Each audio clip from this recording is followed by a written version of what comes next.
thả lỏng để em đánh tan cái cục cứng này ra cho.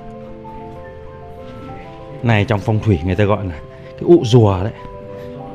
Nhưng mà thực tế mà nói thì nó là cái nắng đọng tích tụ lâu ngày. Trong y học người ta gọi là đây những cái điểm tắc. Nó là những cái điểm khí trệ, huyết ứ lâu ngày, nó tích tụ lại. Đau rát anh nói nhé, anh cứ chịu đựng một tí. Chịu thì em giải hết những cái cơ sâu này cho. Đau á lên tí.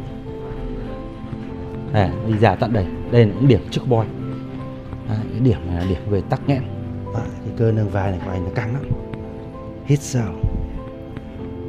Đó. Hơi đau thì. Có khi nào nó kéo lên trên đầu chưa? Đây, cục này căng.